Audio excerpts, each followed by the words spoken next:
பழைய ஏற்பாட்டிலே என்னாகமும் 20ஆம் அதிகாரம் 7-9 வசனங்களை வாசிப்போம். கர்த்தர் மோசேயை நோக்கி, நீ கோலை எடுத்துக்கொண்டு நீயும் உன் சகோதரனாகிய ஆரோனும் சபையாரை கூடி வர செய்து அவர்கள் கண்களுக்கு முன்னே கண்மலையை பார்த்து பேசுங்கள். அப்பொழுது அது தண்ணீரத்தில் உள்ள தண்ணீரை கொடுக்கும். இப்படி நீ அவர்களுக்கு கண்மலையிலிருந்து தண்ணீர் புறப்பட பண்ணி சபையாருக்கும் அவர்கள் மிருகங்களுக்கும் குடிக்க கொடுப்பாய் என்றார். அப்பொழுது மோசே தனக்கு கர்த்தர் கட்டளையிட்டபடியே கர்த்தருடைய சன்னிதியிலிருந்து கோலை எடுத்தான்.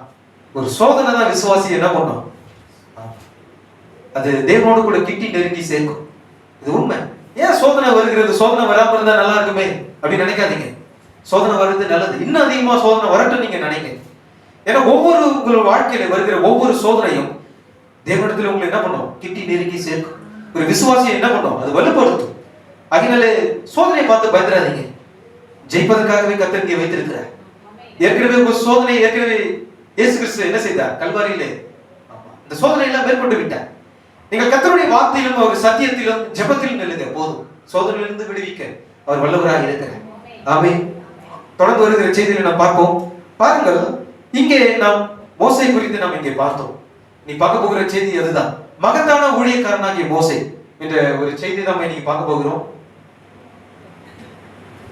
கர்த்தர் நல்ல தேவனா இருக்கிறார். பாருங்கள், மோசே அவன் ஒரு ஆசாரியன், அவன் தேவனுடைய ஊழியக்காரன், ஒரு மகத்தான ஒரு தீர்க்கதரிசி, அவன் இஸ்ரவேலின் ராஜா, அவன் ரட்சகனாக பூமியில பிறந்தான், அவன் ஒரு மீட்பன். அவன் இயேசு கிறிஸ்து ஒரு முன்னாடியமா இருக்கிறான். இயேசு கிறிஸ்து எப்படியாக இந்த பூமியில வந்தாரோ அதே போலதான் மோசே காணப்பட்டான். அவன் ஒரு ஆசாரியனா இருந்தான், ஒரு மகத்தான தீர்க்கதரிசிகளில் ஒருவனா இருந்தான், அவன் ரட்சகராக இருந்தான், ஒரு மீட்பனா இருந்தான். கர்த்தருடைய கட்டளைகளை கொண்டு வந்தான், நியாயப்பிரமாணங்களை ஜனங்களுக்கு கொடுத்தான். அவன் இயேசு கிறிஸ்துவுக்கு ஒரு எப்படி இருக்கிறான், ஒரு முன்மாதிரியாக இருக்கிறான். பாருங்கள், மோசே பிறக்கும் போது எப்படி இருந்தானா, ஒரு சௌந்தரியம் உள்ளவனாக, ஒரு அழகான ஒரு குழந்தையாக அந்த பூமியில் அவன் காணப்பட்டான். ஆனா அவன் பிறக்கும் போது எப்படிப்பட்டவன், அவன் ஒரு தீர்க்கதரிசி. அவன் பிறப்பே ஒரு தீர்க்கதரிசியாக இருக்கிறான். ஒரு அருமையான ஒரு அழகான ஒரு சௌந்தரியம் உள்ள ஒரு குழந்தையாக அந்த பூமியில பிறந்தான். ஆனா பாருங்கள், பூமியில அவன் பிறக்கும் போது எகிப்து தேசத்திலே பார்வோன் ராஜா அங்கே ஒரு கட்டளை கொடுத்திருந்தார். என்ன கட்டளை, ஆண் குழந்தைகள் எல்லாமே கொல்லப்பட வேண்டும், அதுதான் ராஜாவுடைய கட்டளை. ஆனா மோசே பிறக்கும் பொழுது அவன ராஜாவுடைய கட்டளைக்கு அவன் பயப்படவே இல்லை. ஏன் தெரியுமா, எனக்கு ஒரு தீர்க்கதரிசி எப்பவுமே பூமியில பிறக்கும் போது ஒரு அடையாளத்தோடு கூட தான் பிறக்கிறார். நம்முடைய தீர்க்கதரிசியை பாருங்க, சகோதரர் வில்லியம் மரியன் பிரணாம், 7ஆம் சபை தூதன். அவர் பிறக்கும் போது அக்கினி ஸ்தம்பமானது ஜன்னலின் வழியாக வந்து அவர் அருகே வந்து நின்றது. அது அவருடைய தாய் சாட்சி. அவருடைய தாய் அதை குறித்து பார்த்து ஆச்சரியப்பட்டார். அதே போலதான் மகத்தான தீர்க்கதரிசிகள் ஒருவராகிய மோசே ஒரு ரட்சகனாக பிறந்தார். எப்பொழுதுமே பாருங்கள், ஒரு மகத்தான தீர்க்கதரிசிகள் பூமியில பிறக்கும் போது ஒரு சாட்சிகளை உடையவர்களாக பிறக்கிறார்கள், ஒரு அடையாளத்தோடு கூட பிறக்கிறார்கள். அதே போலதான் மோசே பூமியில பிறக்கும் போது, ஆனா அந்த வேதத்தில் இல்லை, ஆனா தீர்க்கதரிசி அப்படியே கூறுகிறார். ஆகினால்தான் அவர் ராஜாவுடைய கட்டளைக்கு பயப்படவே இல்லை. என்ன பண்ணாங்க, ஒளித்து வைத்து மறைத்து வைத்திருந்தார். மோசேனுடைய வாழ்க்கையை பார்த்தீங்கன்னா, வாழ்க்கையினுடைய சுழற்சி, லைஃப் சைக்கிள், வாழ்க்கையினுடைய சுழற்சி பார்த்தீங்கன்னா 3 விதமான காரியங்களா இருக்கிறது. வாழ்க்கை சுழற்சி முதலாவது ஃபர்ஸ்ட் 40 வயசு வரைக்கும் என்ன பண்றாரு, தாயின் அரவணைப்பில் இருந்து எல்லா கல்விகளையும் எல்லாவற்றையும் யுத்தத்தையும் எல்லாவற்றையும் கத்துக்கிட்டு என்ன பண்ற, போர் பயிற்சி எல்லாவற்றையும் கத்துக்கிறார். 40 வயசு. பிறகு 80 வயசு. 40 வயசுக்கு அப்புறம் என்ன பண்றாரு, தோல்வியுற்றவனாக 80 வயசு வரைக்கும் வனாந்திரத்தில் ஆடுகளை வைத்துக் கொண்டிருந்தார். அடுத்து 120 வயசு, அதான் பரிபூர்ணமானது. 120 வயதில் என்ன பண்ணார், மோசே மரித்தார். 3 சுழற்சிகள் உங்களால காண முடியும். 40 வயசு, 80 வயசு, 120 வயசு, 3 சுழற்சிகள். 3 என்பது தேவனுடைய பரிபூர்ணமான எண். எத்தனை பேர் தெரியும், எத்தனை பேர் ஞாபகத்தில் வச்சிருக்கீங்க? 3 என்பது தேவனுடைய பரிபூர்ணமான எண். தேவன் 3இல் பரிபூர்ணம் அடைகிறார். பிதா என்ற ஸ்தானத்திலும், குமாரன் என்ற ஸ்தானத்திலும், பரிசுத்த ஆவி என்ற ஸ்தானத்திலும் அவர் 3இல் பரிபூர்ணம் அடைகிற தேவனாய் இருக்கிறார். அதே போல நீங்கள் விசுவாசிகளாகிய நீங்கள் 3இல் பரிபூர்ணம் அடைகிறீர்கள். எதில் பரிபூர்ணம் அடைகிறீர்கள்? நீதிமானாக்கப்படுதல், பரிசுத்தமாக்கப்படுதல், பரிசுத்த ஆவியின் அபிஷேகம், பரிசுத்த ஆவியின் முத்திரை. இந்த 3இல் நீங்க என்ன பண்றீங்க, ஒரு விசுவாசி பரிபூர்ணம் அடைகிறார். சபையின் உபதேசமானது 3இல் பரிபூர்ணம் அடைகிறது. எப்படி பரிபூர்ணம் அடைகிறது? கடந்த வார செய்தியில் நாம் பார்த்தோம். அப்போஸ்தலருடைய உபதேசத்திலும் தீர்க்கதரிசிகளுடைய செய்தியிலும் இயேசு கிறிஸ்து அதுக்கு எப்படி இருக்கிறார், அஸ்திபாரமா இருக்கிறார், அவர் மூளைக்கல்லா இருக்கிறார். நீங்கள் எந்த செய்தி எடுத்தாலும் இயேசு கிறிஸ்து இல்லாமல் எந்த ஒரு செய்தி உங்களால பிரசங்கிக்க முடியாது. ஏன்னா அவர் தான் எப்படி இருக்கிறார், மூளைக்கல். அவர்தான் அஸ்திபாரம். எல்லா செய்திகளுக்கும் இயேசு கிறிஸ்துவே அஸ்திபாரமா இருக்கிறார். நீங்க இயேசு கிறிஸ்து இல்லாமல் எந்த ஒரு செய்தி உங்களால பிரசங்கிக்க முடியாது. அதே போல இந்த பூமியிலே உங்களை குறித்து சாட்சி கொடுக்கிறவைகள் 3: ஜலம், ரத்தம், ஆவி. எதுக்காக இந்த காரியத்தை சொல்கிறேன் என்றால் 3 என்ற எண் ஒரு பரிபூர்ணமான எண். அல்லேலூயா. உங்களை குறித்து சாட்சி கொடுக்கிற பூமியிலே உங்களை குறித்து சாட்சி அளிக்கிறவர்கள் 3. விசுவாசி பரிபூர்ணம் அடைவது 3. சபையின் உபதேசமானது பரிபூர்ணம் அடைவது 3. இயேசு தேவன் பரிபூர்ணம் அடைவது 3. எல்லாமே 3இல் இருக்கிறது. அதே போல மோசேயுடைய வாழ்க்கை 3 சுழற்சி: 40 வயசு, 80 வயசு, 120 வயசு. இப்ப பாருங்கள், முதலாவது இந்த 40 வருஷம் என்ன செய்து கொண்டிருந்தான் என்றால், எல்லா கல்விகளையும் எல்லா ஞானத்தையும் கற்றுக்கொள்கிறார், எல்லா கல்விகளையும் கற்றுக்கொள்கிறார். ஒரு யுத்தத்துல போய் எப்படி யுத்தம் பண்ண வேண்டும், ஈட்டை எப்படி பயன்படுத்தணும், பட்டயத்தை எப்படி பயன்படுத்தணும், கேடயத்தை எப்படி பயன்படுத்தணும், எல்லாவற்றையும் 40 வயது வரைக்கும் என்ன பண்றார், அவர் கற்றுக்கொள்கிறார். பாருங்கள், அவர் கற்று அறிந்தவர்களிலே, அதாவது கல்விகளிலே ஒரு மகத்தான ஒரு ஆசிரியரை பெற்றிருந்தார். உங்களுக்கு தெரியுமா? மோசேயுடைய ஆசிரியர் ஒரு சிறந்த ஒரு ஆசிரியர். யார் தெரியுமா? மோசேயுடைய ஆசிரியர் அவருடைய தாய். ஏனென்றால் மோசே வளர்ப்பதற்கு ஒரு சொந்த தாயை வாடகைக்கு அமர்த்தப்பட்டார். அதென்ன உண்மை? ஒரு மகத்தான ஒரு ஆசிரியர். தாயை காட்டிலும் ஒரு மகத்தான ஆசிரியர் யாருமே இல்லையா இந்த பூமியில். ஏன்னா ஒரு தாய் தன் குழந்தை பெற்றெடுக்கும் போது குழந்தை எப்படியாக வளர்க்கப்பட வேண்டும், எந்த வழியில வளர்க்கப்பட வேண்டும், எல்லாவற்றையும் போதிக்கிறது யாரு? ஒரு தாய் தான். தாய் தான் என்ன செய்கிறார்? அவன் போதிக்கிறார். எது நல்லது, எது கெட்டது, எப்படி இருக்கணும், தவறு செய்யும் போது கண்டிக்கிறது, அதே போல அன்பு கூறுகிறது, எல்லாமே தாய் தான். இப்ப தாயை காட்டிலும் சிறந்த ஒரு ஆசிரியர் எதுவுமே கிடையாது. வேதம் என்ன கூறியிருக்கிறது? தகப்பன் புத்தியை கேள், தாயின் போதகத்தை தள்ளாதே என்று சொல்லப்பட்டிருக்கிறது. வேதம் அப்படியாக கூறியிருக்கிறது. தகப்பன் புத்தியை கேள், தாயின் போதகத்தை தள்ளாதே. நீ முது வயதிலும் என்ன பண்ண மாட்டேன், நீ அதை மறக்காது இருப்ப. இப்ப பாருங்கள், மோசேக்கு எல்லாவற்றையும் கற்றுக் கொடுக்கிறது யாரு? அவருடைய தாய். எப்படியாக நாம் இந்த எகிப்து தேசத்துல இங்கே வந்தோம், இப்பொழுது எப்படி அடிமையா இருக்கிறோம், தேவன் ஆபிரகாமுக்கு கொடுத்த வாக்குத்தத்தம் என்ன, நாம் எப்படியாக எந்த தேசத்துல வாழ்ந்து கொண்டிருந்தோம், எப்படியாக இங்கே வந்தோம், எல்லாவற்றையும் என்ன பண்றாங்க? அவருடைய தாய் அவருக்கு போதிக்கிறார். இப்படியாக என்ன பண்றார்? 40 வயசு அங்கே 40 வயது வரையிலும் அங்கே இருக்கிறார். பாருங்க, 40 வயசு வந்த பிறகு மோசே நினைக்கிறார். ஏன்னா மோசே தன்னுடைய ஸ்தானத்தை அறிந்திருந்தார். தேவன் என்னை கொண்டுதான் நம்மளுக்கு ஒரு ஜனங்களை ரட்சிக்க போகிறார் என்பதை மோசே அறிந்திருந்தார். எல்லாவற்றையும் அவர் அறிந்திருந்தார். அவர் பிறக்கும் போது அவருக்கு கொடுக்கப்பட்ட அடையாளங்கள் எல்லாவற்றையும் அவருடைய தாய் சொல்லிக் கொடுத்தது எல்லாமே அவர் அறிந்திருந்தார். இப்ப பாருங்கள், மோசேக்கு ஒரு தீர்மானம் எடுத்தார். என்னாச்சு? எனக்கு 40 வயசு ஆயிடுச்சு, சரியான வயது எனக்கு வந்து விட்டது, நான் போய் காரியத்தை ஒழுங்குபடுத்துவேன் என்று அவன் நினைத்தான். நான் போய் காரியத்தை ஒழுங்குபடுத்துவேன், இந்த காரியத்தை செய்வதற்கு எனக்கு போதுமான வயது வந்துவிட்டது என்று நினைத்தான். அப்பொழுதுதான் அவன் தோற்று போனான். சவுரனே, எப்பொழுது நீங்க தேவனுடைய காரியத்தை உங்க சொந்த கரத்தில் எடுக்கிறீங்களோ அப்பொழுது நீங்க தோற்று போவீர்கள். தேவன் உங்களுக்கு என்ன போதிக்கிறாரோ அதை நீங்க என்ன பண்ணுங்க, அதை உங்க வாழ்க்கையில செய்யுங்க. அவர் வார்த்தையின்படி ஜீவிங்க. ஒருவேளை எப்படி செய்ய வேண்டும் என்று குழப்பமா இருக்கிறதா, ஜெபத்தில் இருங்க, அவர் அந்த காரியத்தை செய்வார். மோசே எப்பொழுது தேவனுடைய திட்டத்தை தன் சொந்த கரத்தில் எடுத்து சொந்த திட்டத்தின்படி, சொந்த தீர்மானத்தின்படி, சொந்த முடிவுகளின்படி அவன் எப்பொழுது தேவனுடைய திட்டத்தை தன்னுடைய கரத்தில் எடுத்தானோ அப்பொழுது அவன் தோற்று போனான். நானும் ஒரு காலத்தில் தோற்று போனவனா இருந்தேன், மோசேயை போல. இது உண்மை. தீர்க்கதரிசி கூறுகிறார், நாம் பிறக்கும் போதே நம்ம தோற்று போனவர்களா இருக்கிறோம் என்று தீர்க்கதரிசி கூறுகிறார். இங்கே மோசே தேவனுடைய திட்டத்தை சொந்த கரத்தில் எடுத்து, இதுதான் சரியான நேரம், நான் இந்த காரியத்தை செய்வதற்கு போதுமான வயது எனக்கு வந்துவிட்டது, நான் போய் காரியத்தை ஒழுங்குபடுத்துவேன் என்று ஒரு எகிப்தியனை கொன்று போட்டான். அப்பொழுதே என்ன நடந்தது? அப்பொழுதே அவன் தோல்வியுற்றான். அவன் தோற்று போனவனாக காணப்பட்டான். சவுரனே, நாம் சொந்த வழியில எல்லா காரியங்களையும் முயற்சிக்கும் போது நாம் தோல்வியுற்றவர்களாக இருக்கிறோம். ஆனா தேவனுடைய திட்டத்தின்படி அவருடைய சித்தத்தையே செய்கிறவர்களாக இருப்போமானால், அவருடைய சித்தத்தை அறிந்து அவர் பிரியமான காரியங்களை நம்முடைய வாழ்க்கையை நாம் செய்வோமானால் நீங்கள் தோற்று போக மாட்டீர்கள். ஏன்? நீங்கள் அவருடைய வழிநடத்துதலின்படி இருக்கிறீர்கள். நீங்கள் அவருடைய வழிநடத்துதலின்படி நீங்கள் இருப்பீர்கள், ஆனால் உங்களால் தோற்று போக முடியாது. அதுதான் உண்மை. எத்தனை பேர் அதை விசுவாசிக்கிறீங்க? அல்லேலூயா. கர்த்தருடைய வழிநடத்துதலின்படி, பரிசுத்த ஆவியின் வழிநடத்துதலின்படி அவருடைய சபையானது இருக்குமானால் அது தோற்று போகாது. இன்னைக்கு அநேக சபைகள் சாத்தானுக்கு முன்பாக தோற்று போயிருக்கிறது. காரணம் என்ன? பரிசுத்த ஆவியின் வழிநடத்துதலை இவர் புறக்கணித்து விட்டார்கள். ஆகையால் தான் அவர்கள் தோற்று போனார்கள். மோசே மாத்திரம் சற்று பொறுமையாய் காத்திருந்து, தேவனுடைய நேரம் வருகிற வரையிலும் அவன் பொறுமையாக காத்திருந்து தேவனுடைய திட்டத்தை அவன் செய்திருப்பாரானால் காரியமே மாறி போயிருக்கும். ஆனால் அவன் சொந்த முயற்சிகளின்படி தேவனுடைய திட்டத்தை அவன் நிறைவேற்ற முயற்சி செய்த போது அவன் தோற்று போனான், முழுமையாக தோல்வி அடைந்தான்.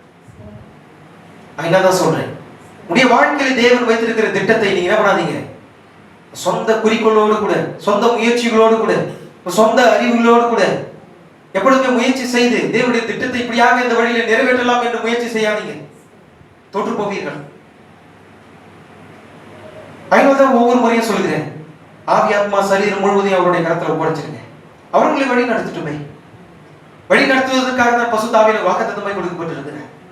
நீ சொந்த முயற்சியில் இருக்கிற வரையிலும் எப்படி நீங்க தேவனுடைய சித்தத்தையும் திட்டத்தையும் உங்களால் நிறைவேற்ற முடியாது. நீங்க சொந்த வழியில் இருக்கும்போது தேவனுடைய வழிக்கு வரமாட்டார், நீங்கள் தான் அவருடைய வழிக்கு வர வேண்டும். நான் அநேக முறை நான் அந்த காரியத்தை சொல்லியிருக்கிறேன், நீங்கள் தான் அவருடைய வழிக்கு வர வேண்டும். தேவன் எப்பொழுதும் உங்க சொந்த வழிக்கு அவர் வரமாட்டார். உங்க சொந்த வழியில் இருக்கிற வரையிலும் நீங்கள் தோற்று போனவர்கள். எப்பொழுது உங்க சொந்த வழியை விட்டு நீங்க விலகி தேவனுடைய வழிக்கு நீங்கள் வருகிறீர்களோ, அவர் உங்களுக்காக நியமித்த, அவர் உங்களுக்காக ஆயத்தப்படுத்தின, அவர் உங்களுக்காக உண்டாக்கின அவருடைய வழிக்கு நீங்கள் வரும்போது நீங்கள் தோல்வி அடைய மாட்டீர்கள். ஏன்? அது தேவனுடைய வழியாக இருக்கிறது. தேவனுடைய வழி எப்பொழுதுமே என்ன செய்யாது, தோற்று போகாது. இதுதான் உண்மை. பாருங்கள், மோசே மாத்திரம் சற்று நேரம் பொறுமையாய் காத்திருந்து தேவனுடைய நேரம் சரியாய் வருகிற வரையிலும் அவன் பொறுமையாக காத்திருப்பானால் அங்கே முழு காரியமே மாறி போயிருக்கும். ஒரு காரியத்தை கூற விரும்புகிறேன். நீங்க விதையை விதைப்பதற்கு முன்பாக என்ன செய்கிறான்? ஒரு உழவன் நல்ல நிலத்தை உழுகிறான்.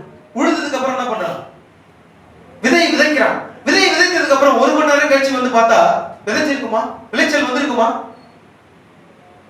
சற்று நீங்க யோசிச்சு பாருங்க. வீட்டுல செடி நடுறவங்களுக்கு தெரியும், விதை போட்டவங்களுக்கு தெரியும், நிலத்துல விவசாயம் பண்றவங்களுக்கு தெரியும்.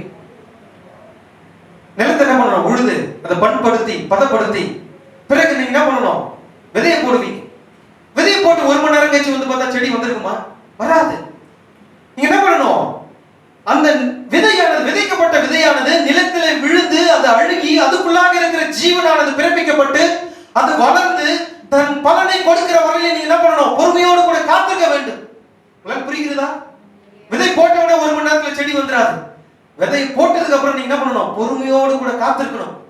அது பரிபூர்ணமாக வளர்ந்து அது தன்னுடைய பலனை கொடுக்கிற வரையில என்ன பண்ணணும்? காத்து கொண்டிருக்கணும். உழவன் அப்படிதான் என்ன பண்றான்? பொறுமையோடு கூட காத்து கொண்டிருக்கு. 60 நாள் பயிர், 90 நாள் பயிர், விவசாயிகளுக்கு தெரியும் எத்தனை நாள் பயிர். அது வரையில என்ன பண்ணுவாங்க? காத்து கொண்டிருப்பார். அது போலதான். ஆனா மோசே மாத்திரம் சற்று நேரம் பொறுமையா இருந்து தேவனுடைய நேரம் வருகிற வரையிலும் அவன் பொறுமையா இருந்து காத்திருந்து சரியான தேவனுடைய பரிபூர்ணமான நேரத்தில் அந்த காரியத்தை அவன் செய்திருப்பானால் முழு காரியமே மாறி போயிருக்கும். ஆனா அவன் சொந்த முயற்சிகளை அவன் எடுக்கும் போது அவன் தோல்வியை விட்டான். அதே போலதான் பசுத்தாவியவர் இருக்கிறார். பரலோக ராஜ்யம் எப்படி இருக்கிறது? நம்ம விதைப்பதற்கு புறப்பட்ட ஒரு மனிதனுக்கு ஒப்பாய் இருக்கிறது. என்ன பண்றான்? அவன் விதைகளை விதைத்தான். சிலது எங்கே விழுந்தது? ஆமா, முள்ளுள்ள இடங்களை விழுந்தது, சிலது கற்பாறைகளை இடத்துல விழுந்தது, சிலது வழியருகே விழுந்தது, சிலது நல்ல நிலத்துல விழுந்தது. விதைக்கிறவன் யார்? அவன் தான் ஊழியக்காரன், சுவிசேஷகர்கள், தீர்க்கதரிசிகள், அப்போஸ்தலர்கள். இவர்களெல்லாம் விதைத்துக் கொண்டிருக்கிறார். யார் மூலமாய்? பசுத்த ஆவியின் மூலமாய் விதைத்துக் கொண்டிருக்கிறார்கள். ஆனால் ஒரு மகத்தான ஒரு அறுவடை நேரம் வந்து கொண்டிருக்கிறது. ஆமென். இந்த வார்த்தையானது நல்ல நிலத்திலே விழுந்திருக்குமானால், நிலம் என்பது எதுக்கு அடையாளமாய்? ஒரு விசுவாசிக்கு அடையாளமாய் இருக்கிறது. விதை என்பது தேவனுடைய வார்த்தைக்கு அடையாளமாக இருக்கிறது. தேவனுடைய வார்த்தை உங்களுடைய நல்ல நிலத்தில் அது விதைக்கப்பட்டிருக்குமானால் ஒரு மகத்தான நேரம் வந்து கொண்டிருக்கிறது. அதுதான் அறுவடை நேரம். அவர் அறுவடை செய்வார். கோதுமை மணியோ அவருடைய களஞ்சியத்தில் சேர்க்கப்படும். பதர் என்ன செய்யப்படுகிறது? அவியாத அக்கினி கடலில் போடப்படுகிறது. அதுதான் அதனுடைய முடிவு. ஒருவரும் தப்பி மீந்திருக்க முடியாது. ஆமா, நம்ம எப்பவுமே எப்படி இருக்கணும்? எச்சரிக்கையாக கவனத்தோடு கூட இருக்க வேண்டும். அதனால பாருங்கள், தேவனுடைய பரிபூர்ணமான நேரம் வருகிலும் அவன் சரியாய் அவன் காத்திருப்பானால் அந்த முழு காரியமே அங்க என்ன பண்ணிருக்கும்? மாறி போயிருக்கும். இப்ப பாருங்கள், இப்போ மோசே முழுமையாக தோல்வியை சந்தித்தான். முழுமையாக தன் தோல்வி அடைந்ததை அவன் அறிந்து அவன் என்ன செய்தான்? பார்வோனுடைய சமூகத்தையும் தேவனுடைய சமூகத்தையும் விட்டு அவன் என்ன பண்ணான்? ஒரு புறஜாதி, ஒரு அந்நிய தேசத்துல என்ன பண்ணான்? ஓடி போனான்.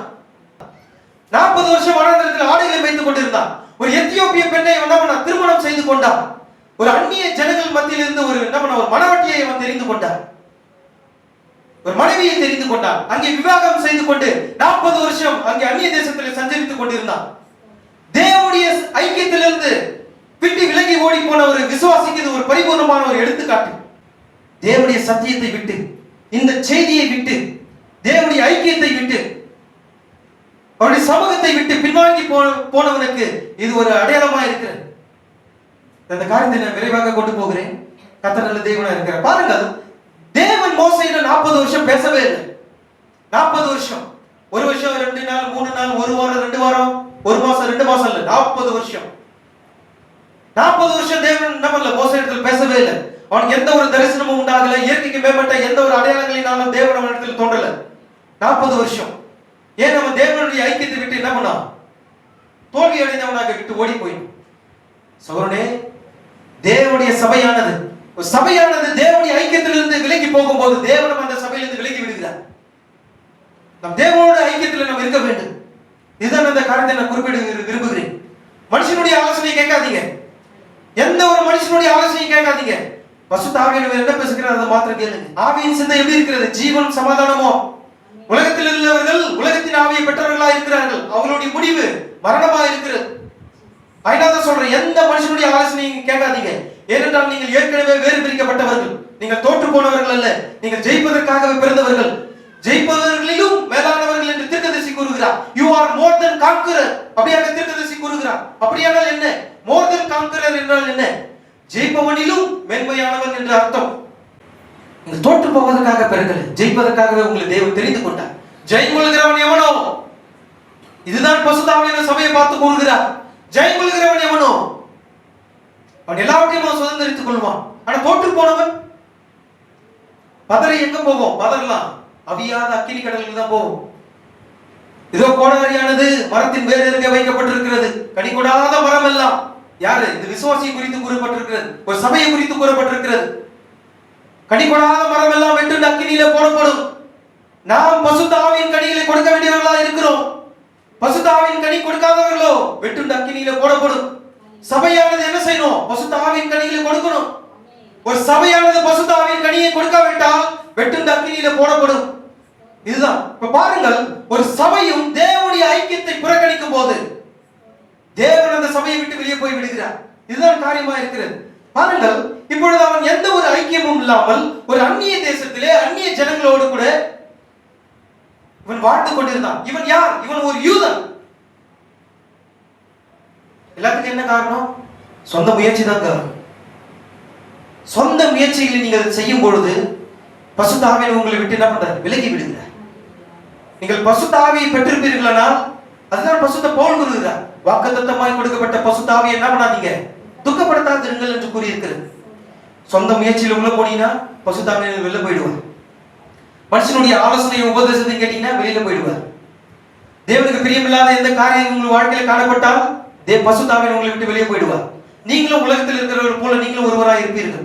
உங்களால் புரிகிறதா? தேவன் தம்முடைய நாம மகிமை கேட்டு உங்களை என்ன பண்ணியிருக்கிறார்? புறஜாதியிலிருந்து ஒரு சிறு கூட்டத்தை தெரிந்து கொண்டார். சபை என்றால் என்ன? ஏற்கனவே வேறு பிரிக்கப்பட்ட ஒன்று என்று அர்த்தம். நீங்க ஏற்கனவே வேறு பிரிக்கப்பட்டிருப்பீர்கள் என்றால் உலக காரியங்களிலிருந்து நீங்க என்ன பண்ணுங்க? வெளியே வந்துருங்க. உங்களுக்கும் உலகத்துக்கும் எந்த சம்பந்தமும் கிடையாது. இப்ப பாருங்கள், மோசே என்ன செய்தான்? தோல்வியை சந்தித்தவனாக அந்நிய தேசத்திலே அந்நிய ஜனங்கள் மத்தியிலே அவன் ஜீவித்துக் கொண்டிருந்தான். ஆனால் இவன் ஒரு யூதன். அங்கு வாழ்ந்து கொண்டிருந்த ஜனங்கள் எத்தியோப்பிய ஜனங்கள். அவர்கள் மோசேயுடைய சொந்த ஜனங்கள் கிடையாது. சொந்த ஜனங்கள் எல்லாம் எகிப்து தேசத்தில் அடிமையா இருக்கிறார்கள். ஆனால் இவன் மாத்திரம் ஒரு அந்நியனாக புறஜாதி தேசத்தில் அவன் வாழ்ந்து கொண்டிருந்தான். ஒரு தோல்வியுற்ற ஒரு மனிதனாக அவன் காணப்பட்டான். சகோதரனே, தேவனுடைய திட்டத்தை குழப்பிக் கொண்டிருக்கிற ஒரு குழப்பமான சூழ்நிலையை உருவாக்கக்கூடிய ஒரு காரியம் உடைய வாழ்க்கையில் இருக்குமானால் உங்களுக்கு தெரியல, என்ன செய்யணும் தெரியல. நான் இந்த வழியா போகணுமா இல்ல அந்த வழியா போகணுமா, இந்த காரியத்தை செய்யணுமா செய்யக்கூடாதா, இது ஒரு தேவனுடைய திட்டமா இருந்தா நான் இதை செய்ய வேண்டுமா செய்யக்கூடாதா, ஒரு குழப்பமான ஒரு சூழ்நிலை உங்கள் இடத்துல காணப்படுமானால் ஜெபத்தில் தரித்திருங்க, இந்த வார்த்தையில தரித்திருங்க. நீ செய்ய வேண்டியதெல்லாம் ஒரே ஒரு விஷயம் தான். ஒரு குழப்பமான ஒரு சூழ்நிலை வரும்போது நீங்க செய்ய வேண்டியதெல்லாம் ஒரே ஒரு விஷயம் தான். தேவனுடைய அன்பை உங்களுடைய இருதயத்துல காத்துக்கொள்ளுங்க. தேவனுடைய அன்பு யாரு? அவர் தான் கிறிஸ்து. கிறிஸ்து என்னவா இருக்கிறார்? அவர் வார்த்தையா இருக்கிறார். அந்த வார்த்தையுடைய இருதயத்தில் நீங்க காத்துக்கொள்ளுங்க. நீங்கள் என்னில் அன்பா இருந்தால் என் கற்பனைகளை கைக்கொள்வாயாக. இயேசு கிறிஸ்து கூறினார் அல்லவா, நீங்கள் என்னிலும் என் வார்த்தை உங்களிலும் நிலைத்திருந்தால், அதான் வேதம் கூறுகிறது. தேவனுடைய அன்பாகிய அவருடைய வார்த்தையில நீங்க என்ன பண்ணுங்க? நிலைத்திருங்க. இருதயத்தில் ஒரு வார்த்தையை காத்துக்கொள்ளுங்க. அது போதும். எப்படிப்பட்ட என்ன சூழ்நிலை உங்களுடைய வாழ்க்கையில வந்தாலும் தேவனுடைய திட்டம் மாத்திரம் உங்க வாழ்க்கையில நிறைவேறும். ஏன்னா நீங்க சரியாக தேவனுடைய வார்த்தையில நிலைத்திருக்கீங்க. நீங்க குழப்பம் அடைச்சு நீங்க உலகத்துக்குள்ளாக ஓடி போகல. நீங்க குழப்பம் அடைச்சு என்ன பண்ணீங்க? என்ன பண்ண மாட்டீங்க. இந்த செய்தியில நீங்க சத்தியத்தை விட்டு பின்வாங்கி போகல. எங்க இருக்கிறீங்க? சரியா வார்த்தையின் மேல் நடக்கிறீங்க, சரியா வார்த்தையில் இருக்கிறீங்க. அப்ப சரியாக வார்த்தையில் ஜீவிக்கும் போது, சரியாக அந்த வார்த்தையில நீங்கள் நிலைத்திருக்கும் போது நீங்கள் தோல்வியை சந்திக்க மாட்டீங்க. இதான் உண்மை. என்ன ஒரு குழப்பமான சூழ்நிலை வந்தாலும் தேவனுடைய திட்டமும் தீர்மானம் தான் உங்கள் வாழ்க்கையில நிறைவேறும். இதான் உண்மை. நீ செய்ய வேண்டியதெல்லாம் அவருடைய வார்த்தையின்படி என்ன பண்ணணும்? சரியாக இருக்கணும். என்ன ஒரு குழப்பமான சூழ்நிலை, ஏன்னா குழப்பமான சூழ்நிலை கொண்டு வருகிறது யாரு? சாத்தான். உங்களை குழப்புவான். நீங்க சந்தேகப்படக்கூடாது, சரியா நீங்க நிக்கணும். இந்த விசுவாசத்துல நடக்கிறவங்க உங்களுக்கு தெரியும், அந்த அனுபவத்தை பெற்றவங்களுக்கு தெரியும். ஏன்னா வார்த்தை என்பது எப்படி? ஒரு கத்தி, ஒரு பட்டயம். அந்த பட்டயம் மேல நடக்கும்போது நீ என்ன பண்ணக்கூடாது? வலதுபுறமோ சாயக்கூடாது, இடதுபுறமோ சாயக்கூடாது. எப்படி நடக்கணும்? சரியாக தேவன் உங்களுக்காக நியமிக்கப்பட்ட பாதையில நீங்க சரியாக போகணும். சாத்தான் சொல்லுவான், இது பண்ணு, இதை செய்ய சொல்லுவான். மாம்ச சிந்தையில் நீங்கள் இருப்பீர்களா, அவன் சொன்னதை நீங்க செய்வீங்க. ஆனா ஆவியின் சிந்தை இருக்கும்போது தீர்க்கதரிசி கூறுகிற ஒரு மெல்லிய சத்தம், ஒரு மெல்லிய சத்தம் உங்களுடைய இருதயத்தில் உண்டாகும். அதுதான் பசுத்த ஆவி பேசுகிறது. தீர்க்கதரிசி கூறுகிறார், ஒரு மெல்லிய சத்தம். நீங்க செய்ய வேண்டிய அந்த குழப்பமான சூழ்நிலை நீங்க செய்ய வேண்டியதுல ஒன்னே ஒண்ணுதான், ஜெபத்துல தரித்திருந்து அந்த மெல்லிய சத்தம் உங்களுடைய இருதயத்தில் பேசப்படுகிற வரையில் நீங்கள் பொறுமையாக காத்திருங்கள். நீங்கள் அதை அனுமதிக்கும் போது அது உங்களை வழிநடத்தும். ஆமென். அதுதான் தேவனுடைய வார்த்தை. அது உன் கால்களுக்கு தீபமும் பாதைக்கு வெளிச்சமா இருக்கிறது. அது உங்களோடு பேசும், அது சம்பாஷிக்கும் என்று வேதம் கூறுகிறது. இப்ப பாருங்கள், மோசே தேவனுடைய ஐக்கியத்திலிருந்து என்ன பண்ண வெளியே இருக்கும் போது ஒருவேளை அவன் நினைச்சிருப்பான். என்ன நினைச்சிருப்பான்? ஏன்னா அவனும் ஒரு மனுஷன் தான், அவனும் நம்ம போல ஒரு மனுஷன் தான்.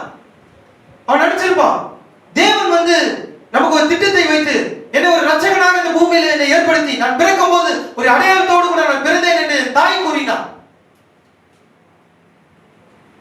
ஆனா இப்பொழுதோ நான் வனாந்தரத்தில் ஆடுகளை வைத்துக் கொண்டிருக்கிறேன், நான் தோற்று போனவனா இருக்கிறேன், எல்லாம் புரிந்து விட்டது. ஏன்னா நம்ம போல அவனும் ஒரு மனுஷன் தான். ஒருவேளை அவனை நினைத்திருப்பான், ஏனென்றால் அவன் ஏற்கனவே தோற்று போனவனா இருக்கிறான். தோற்று போனவனா இருந்து பார்வோனுடைய சமூகத்தை விட்டு விலகி ஓடினான், தேவனுடைய சமூகத்தை விட்டு விலகி ஓடினான். இப்ப தோல்வியுற்றவனாக வனாந்தரத்தில் ஆடுகளை வைத்துக் கொண்டிருக்கும் போது ஒருவேளை அவன் நினைத்து பார்த்திருக்கலாம், எப்படியாக அரண்மனையில் இருந்து தேவனுடைய திட்டமா எப்படியாக வெளிப்பட்டது, நான் சரியான வயதை அடைந்திருக்கிறேன் என்று நான் நினைத்தேன். 40 வயசாயிடுச்சு, இதுதான் சரியான நேரம் என்று நினைத்தேன். காரியத்தை ஒழுங்குபடுத்துவதற்கு இதுதான் சரியான நேரம் என்று நினைத்தேன். ஆனால் நான் தோற்று போனேன். இப்பொழுது வனாந்தரத்தில் ஆடுகளை வைத்துக் கொண்டிருக்கிறேன். நான் இந்த வனாந்தரத்தில் ஆடுகளை வைத்து இந்த வனாந்தரத்தில் நான் மறிக்க போகிறேன் என்று அவன் நினைத்துக் கொண்டிருந்தான். நான் ஏன் பிறந்தேன் என்று அவன் நினைத்துக் கொண்டிருக்கிறான். இதுதான் மனுஷனுடைய காரியம். மனுஷனுடைய காரியம் என்ன தெரியுமா? ஒரு கஷ்டமான ஒரு வாழ்க்கையில், கஷ்டமான ஒரு சூழ்நிலை உடைய வாழ்க்கையில் வரும்போது எல்லாமே என்ன சொல்லுவாங்க? நான் ஏன் தான் பிறந்தேனே தெரியலையே, நான் பிறவாது இருந்தால் நலமா இருக்குமே. எத்தனை பேர் என்ன சொல்லியிருக்கீங்க?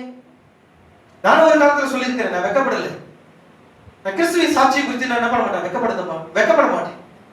ஏன்னா எல்லா அனுபவங்களின் வழியாகத்தான் என்ன பண்ணிருக்கிறேன், தேவன் உங்களுக்கு முன்பாக சாட்சியாக என்னை கொண்டு வந்து நிறுத்திருக்கிறேன். நான் ஏன் இந்த பூமியில பிறந்தேன்? கர்த்தர் என்னை உருவாக்காம இருந்தால் நல்லா இருக்குமே. ஏன் இப்படிப்பட்ட கஷ்டமான ஒரு சூழ்நிலை என் வாழ்க்கையில் வருகிறது? அப்பொழுதுதான் நான் உணர்ந்து கொண்டேன், இதுதான் தேவனுடைய அன்பு.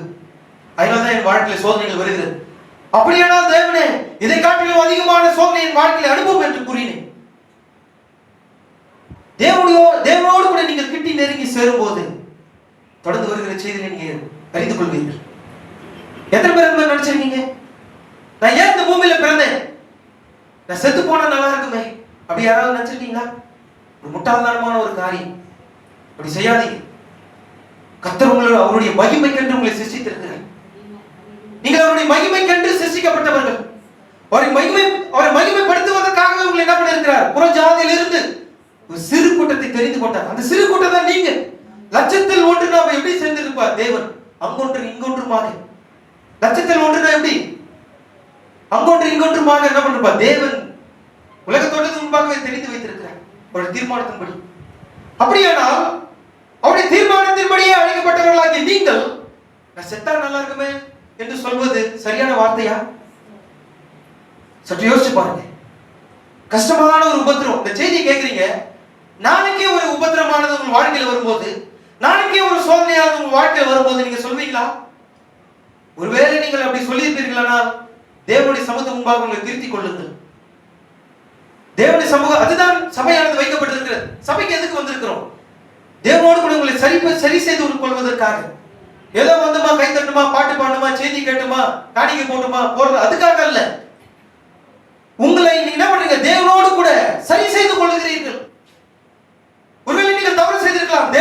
மனுஷனுங்க என் மேல இரக்கமா இருங்க, நான் இந்த தவறை நான் செய்து விட்டேன், என் மேல இரக்கமா இருப்பீரா? அவருடைய இரக்கத்தை கெஞ்சுவதற்கான ஒரு ஸ்தலம் இந்த இதுதான் சபை, இதுதான் இந்த கூடாரம்.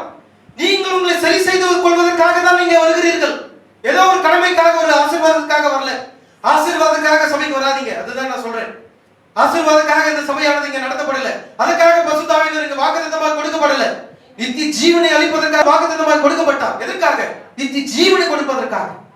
ஆசீர்வாதத்துக்காக சபைக்கு வராதீங்க. நான் இப்போ சொல்றேன், ஆசீர்வாதத்துக்காக சபைக்கு வருவீர்களானால் உலகத்தில் அநேக சபைகள் இருக்கிறது ஆசீர்வாதம் கொடுப்பதற்கு. நீங்க ஏதாவது ஒரு வார்த்தை சொன்னீங்கன்னா நீங்க ஆசீர்வாதமா இருப்பீங்கன்னு சொல்லுவாங்க. வாழ்க்கையில கஷ்டமா இருக்குது நீங்க சொன்னீங்கன்னா பாஸ்டர் கிட்ட நீங்க ஆசீர்வாதமா இருப்பீங்கன்னு சொல்லுவாங்க. நீங்க எதை சொன்னாலும் நீங்க ஆசீர்வாதமா தான் இருப்பீங்கன்னு சொல்லுவார்.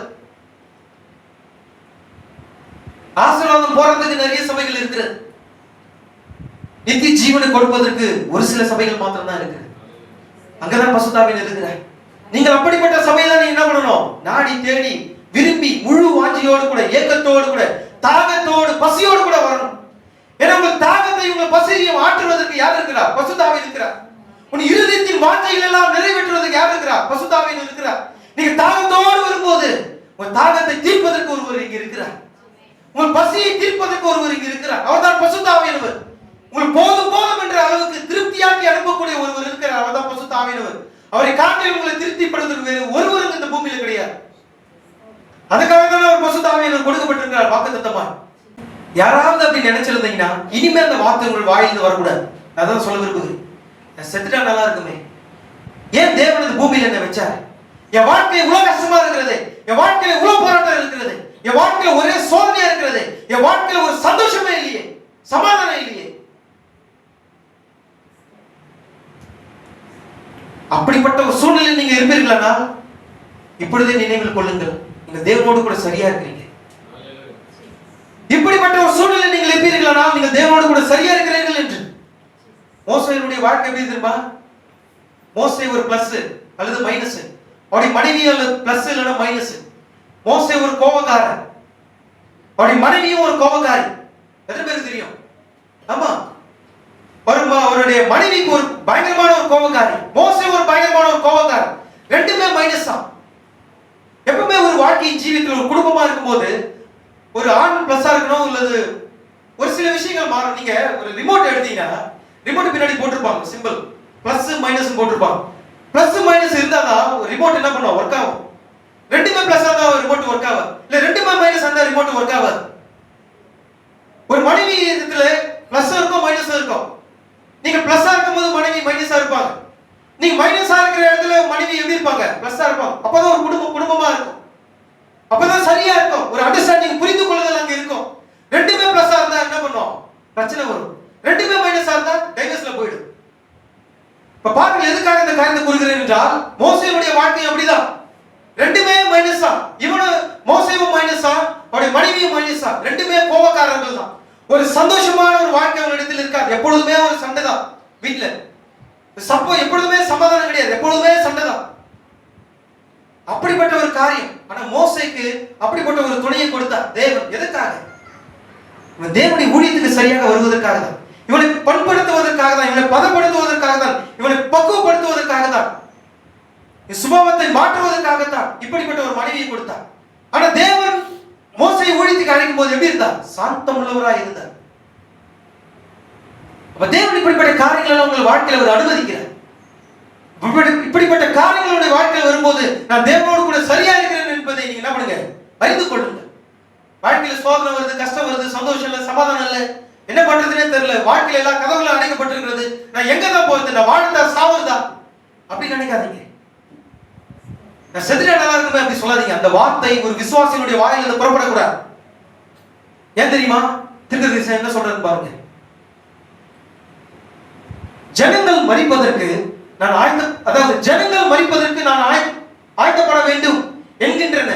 ஓ என்னே, நான் வாழ்வதற்கு ஆயத்தமாகி கொண்டிருக்கிறேன். ஆமே, காரியம் என்னவெனில், நீங்கள் வாழ்வதற்கு ஆயத்தமாகி கொண்டிருந்தால் கிறிஸ்துவில் வாழுங்கள்.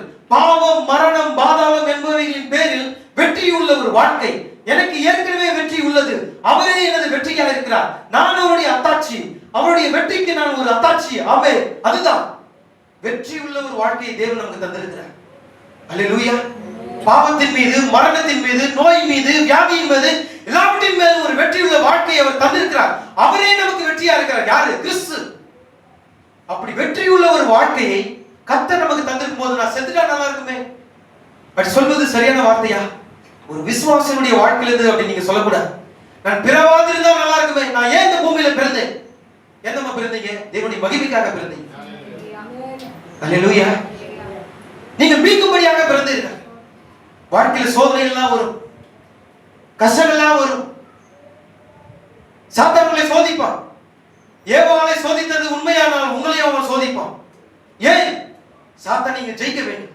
சாத்தான் உங்கள் மேல் கொண்டு வருகிற எல்லா காரியங்களையும் நீங்கள் ஜெயிக்க வேண்டும். எப்படி ஜெயிக்க வேண்டும்? அவருடைய வார்த்தையோடு கூட ஜெயிக்க வேண்டும். வார்த்தை இல்லாமல் சொந்த கருத்துக்களோடு போனீங்கன்னா சாத்தான் இடத்துல தோற்றுவீங்க. ஏன்னா உங்களை காட்டிலும் சாத்தானுக்கு வேதம் நல்லாவே தெரியும். நான் அடிக்கடி கூறுகிறேன், தீர்க்கதரிசி கூறுகிறதுதான். நீங்கள் இந்த பூமியில் ஒரு குறிப்பிட்ட காலத்துல தான் பிறந்தீங்க. ஆதியில் அவருடைய சிந்தையில் நீங்கள் இருந்தாலும் பூமியில நீங்கள் வெளிப்படும் போது ஒரு குறிப்பிட்ட காலத்திலிருந்து வெளிப்பட்டீங்க. ஆனா சாத்தான் ஆதியிலிருந்தே அவன் இருக்கிறான். உங்களை காட்டிலும் அவன் வேதத்தை நல்லாவே அறிந்திருக்கிறான். நீங்க எந்த வார்த்தை எடுத்த இடத்துல பேசினாலும் வேதம் எப்படியும் புரியிருக்கிறது என்று கூறுவான். ஆகையால் தான் நீங்கள் மிகுந்த ஜாக்கிரதை உள்ளவர்களா இருக்க வேண்டும். பசுத்த ஆவியை பெற்றிருக்கும் போது ஒரு வார்த்தை சொன்னாலும் உங்களை விட்டு ஓடிடுவான். நீங்க வரும்போதே அவங்களை விட்டு ஓடிடுவான். சரி, நான் தொடர்ந்து நம் செய்திக்குள்ளாக கடந்து செல்வோம். பாருங்கள், மோசே நினைத்திருக்கலாம், நான் தோல்வி விட்டுறேன், என் வாழ்க்கை சரியானதாக இல்லை, என் வாழ்க்கையில் என்ன பண்ண தோற்று போனேன், தேவனுடைய திட்டத்தில் என்ன பண்ணல, சரியாக தேவனுடைய திட்டத்தை என்னால் செய்ய முடியல, நான் தோற்று போனவனா இருக்கிறேன். அப்படியாக அவன் நினைத்திருக்கலாம். ஆனால் காரியம் தோல்வி அடைந்ததா? எல்லாம் தோற்று போனதா? மோசே நினைத்திருந்தாலும் தேவனுடைய திட்டம் மாறாது. இதான் உண்மை.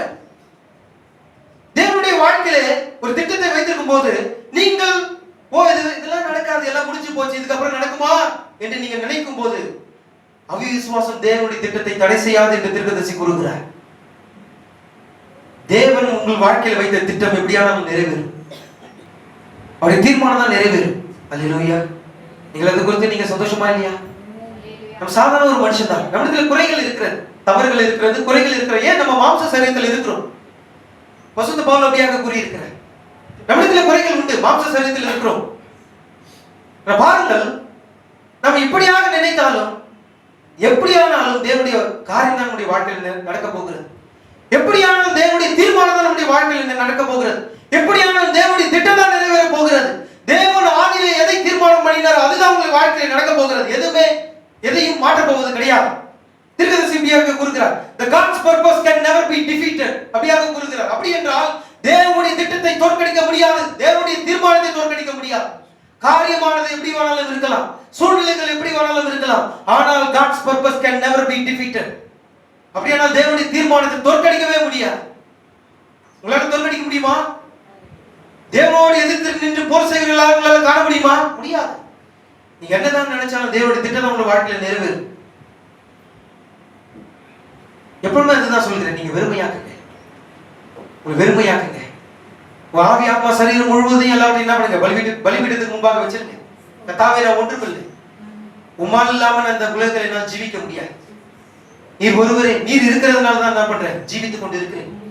தீர்க்கதரிசி கூறுகிறார், you cannot breathe without God. Could you? You can't. You can't live. You cannot live in this world without God. தீர்க்கதரிசி கூறுகிறார், தேவன் இல்லாமல் உங்களால் என்ன பண்ண முடியாது, ஒரு மூச்சு கூட விட முடியாது என்று கூறுகிறார். உங்களால் சுவாசிக்க முடியாது என்று கூறுகிறார். ஏனென்றால் அவர்தான் ஜீவனா இருக்கிறார், அவர்தான் நித்திய ஜீவன். தேவன் இல்லாமல் நித்திய ஜீவனை பெற்றுக்கொள்ள முடியுமா? நீங்கள் மரித்து போய் விடுவீர்கள். அதுதான் தீர்க்கதரிசி அப்படியாக கூறுகிறார். You cannot live without God. நீங்கள் தேவன் இல்லாமல் உங்களால் இந்த பூமியில் உங்களால் ஜீவிக்க முடியாது, நீங்கள் மரித்து விடுவீர்கள் என்று கூறுகிறார். சகோதரனே, தேவன் இல்லாமல் உங்களால் இந்த பூமியில வாழ முடியாது. நான் மரித்து போனவனா இருப்பதை காட்டிலும் தேவனோடு கூட இருப்பதை நான் விரும்புகிறேன். என் வாழ்க்கை, என் சூழ்நிலை எப்படி இருந்தாலும் இதை பத்தி எனக்கு கவலை இல்லை. என் வாழ்க்கையை நான் தனித்து நிற்க வேண்டியவனாலும் இருந்தாலும் பரவாயில்ல, நான் தேவனுக்காக தனித்து நிற்பேன். என் ஜீவனையே கொடுக்க நேர்ந்தாலும் பரவாயில்ல, நான் தைரியமா ஜீவனை கொடுப்பேன். எனக்காக ஒரு ஜீவனை கொடுத்தது போல நானும் அவருக்காக ஜீவனை கொடுப்பேன். இதுதான் விசுவாசம், இதுதான் உண்மையான அன்பு. உண்மையான அன்பு கிறிஸ்துவ என்ன பண்ண முடியாது, எந்த ஒரு காரியத்திலிருந்து உங்களை பிரிக்க முடியாது. கிறிஸ்துவின் மேல் நீங்கள் அன்பு கூர்ந்தா, கிறிஸ்துவின் மேல் நீங்கள் அன்பு கூர்ந்தா அவருடைய கற்பனைகளை நீங்கள் கைக்கொள்வீர்கள். எதுவுமே உங்களை என்ன பண்ண முடியாது, இந்த உலகத்திலிருந்து பிரிக்க முடியாது. பசுத்த பவுல் இதை அனுபவித்து இந்த வார்த்தையை கூறினார். எதுவுமே பண்ண முடியாது. அந்த அன்பிலிருந்து பிரிக்க முடியாது. பட்டயமா இருந்தாலும், நாசமோசமா இருந்தாலும், பசியா இருந்தாலும், நிர்வாணமாக இருந்தாலும், எந்த பாடுகளானாலும், எந்த உபத்திரவங்களானாலும் எதுவும் கிறிஸ்துவின் அன்பிலிருந்து பிரிக்க மாட்டாது என்று நிச்சயித்திருக்கிறேன். பசுத்த போல வாங்காத அடியா? அநேக அடிகள் வாங்கியிருக்க. 3 முறை வாரினால் அடிக்கப்பட்டவர். கல்லுகள் என்ன பண்ண தூக்கி அடிச்சாங்க, செத்துட்டாங்க நினைச்சு என்ன பண்ணாங்க? ஆமா, கை பிடிச்சி இழுத்துட்டு போய் தூக்கி போய் வெளியில விட்டாங்க. எல்லையில அந்த நகரத்துக்கு புகரமான எல்லையில என்ன பண்ணாங்க? தூக்கி போய் போட்டாங்க, செத்துட்டாங்க பவுல் நினைச்சிட்டு. அப்படியெல்லாம் சரீரத்தில் உபத்திரவப்பட்டும் கிறிஸ்துவின் அன்பிலிருந்து எதுவும் பிரிக்க முடியாது. அதனால அவர் அங்கே கூறினார், நீங்க ஜெயிலுக்கு போகலாம், இல்ல அடிகள் வாங்கலாம், எப்படிப்பட்ட சூழ்நிலை இருந்தாலும் கிறிஸ்துவின் அன்பு உங்களை என்ன பண்ண கூடாது? பிரிக்க கூடாது. நீ கிறிஸ்துக்காக ஜீவிக்கும் போது மனைவி கைவிட்டாலும் பிரச்சனை இல்லை, புருஷன் கைவிட்டாலும் பிரச்சனை இல்லை, உங்க சொந்த பிள்ளைகள் உங்களை கைவிட்டாலும் பிரச்சனை இல்லை. நீங்க தனித்து நின்று ஒரு அனாதையாக இந்த பூமியில் நிற்க வேண்டி இருந்தாலும் நீங்கள் அனாதை இல்லை. உங்களை வழி நடத்தக்கூடிய ஒருவர் இங்க இருக்கிறார். அல்லேலூயா. உங்கள் இறுதி மூச்சு வரையிலும் அவர் உங்களை நடத்துவார். அல்லேலூயா. நீங்கள் அவருக்காக ஜீவிக்கும் போது உங்களை கைவிடுவாரோ? கைவிட மாட்டார். எப்பொழுதும் ஒரு பாக்கியம் உள்ளவனா இருக்கிறேன். தேவனுடைய சமூகத்தில் நான் வரும்போதும் எப்பொழுதும் நினைத்துக் கொள்வதும் ஜெபிப்பதும் ஒரே காரியம் தான். இப்பொழுதும் உங்களுடைய கண்கள் என்னை காண்கிறதுனாலும், இப்பொழுதும் உங்களுடைய செவிகள் என்னுடைய சத்தத்தை கேட்கிறதுனாலும் நான் பாக்கியவான்களா இருக்கிறேன் என்று நான் கூறுவேன். அதுதான் உண்மை. இப்பொழுதும் அவருடைய இரக்கம் இங்க இருக்கிறது. இப்பொழுதும் அவருடைய கிருபை இங்க இருக்கிறது. அல்லேலூயா. ஆமென். இப்ப பாருங்கள், இங்கே மோசே ஆடுகளை வைத்துக் கொண்டிருக்கும் போது தேவன் அவன் மோசேயை சந்திக்கும்படியாக அவர் என்ன பண்ணார்? அக்கினி ஸ்தம்பமாக அவர் இறங்கி வந்தார். அக்கினி ஸ்தம்பமாக அவர் இறங்கி வருகிறார். எதற்காக அவர் அங்கே வந்தார்? எதற்காக அவர் வந்தார்? மோசேயுடைய கவனத்தை கவரும்படியாக அவர் அங்கே இறங்கி வந்தார். மோசேயிடத்தில் பேசும்படியாக அவர் இறங்கி வந்தார். அங்கே எரிகிற முச்செடியில ஒரு தூதனானவர் என்ன பண்ணாரு? ஒரு முச்செடியில பற்றி எரிகிற அக்கினி ஸ்தம்பமாக அந்த முச்செடியில அவர் நின்றார். மோசே இதை பார்க்கும்போது ரொம்ப நேரம் அதை உத்து பார்த்துட்டு இருக்கார். ரொம்ப நேரம் பார்த்துட்டு இருக்கார். இந்த மரம் ரொம்ப நேரம் எரிகிறது, பச்சையா இருக்கிறது, இன்னும் வெந்து போகாம இருக்கிறது, அந்த எரிகிற நெருப்புல இருந்து எந்த ஒரு புகையும் வரலையே அப்படின்னு சொல்லி திருப்பி திருப்பி பார்க்கிறார். திருப்பி பார்த்து அந்த வனாந்தரத்துல என்ன தவிர வேற எந்த மைப்பர்களும் இல்லையே. இவர் மட்டும் என்ன பண்றாரு? ஆடுகளை வைத்துக் கொண்டு இருக்கிறார். சுற்றி பார்த்துட்டு, என்ன தவிர எந்த ஒரு மனுஷனும் எந்த மைப்பர்களும் இங்க இல்லையே, நான் மாத்திரம் தானே இங்க இருக்கிறேன், அது எப்படி பற்றி எரிந்திருக்கும்? ஒருவேளை அவன் யோசித்திருக்கலாம். ஏன்னா நம்ம போல ஒரு மனிதன் தான் அவரும். சுத்தி சுத்தி பார்த்துட்டு யாருமே எப்படி இது ஆட்டோமேட்டிக்கா எரிஞ்சிருக்கும்? எப்படி அது தானாக எரிஞ்சிருக்கும்? அது ரொம்ப நேரம் எரிஞ்சிட்டு இருக்கு. அது அந்த பச்சையானது இன்னும் என்ன பண்ணல, வெந்து கூட போகலையே, கருகி போகலையே, அதுல இருந்து எந்த ஒரு புகையும் எழும்பவில்லையே. அப்படி பார்த்துட்டு இருக்கும்போது ஒரு ஆச்சரியமா இருந்தது. தேவன் மோசேயினுடைய கவனத்தை என்ன பண்ண? கவர்ந்து இழுத்தார். அல்லேலூயா. தேவன் எப்பொழுதுமே என்ன பண்றாரு? நம்முடைய கவனத்தை கவர்ந்து இழுக்கக்கூடியவராக இருக்கிறார். ஒரு நாளையில சாவணத்தில் இருந்தோம், ஏதோ ஒரு சபையில இருந்து கொண்டு இருந்தோம். தேவன் இப்படியாக நம்மை கவர்ந்து இழுத்தார். ஏதோ ஒரு விதத்தில் நம்மை கவர்ந்து இழுத்தார்.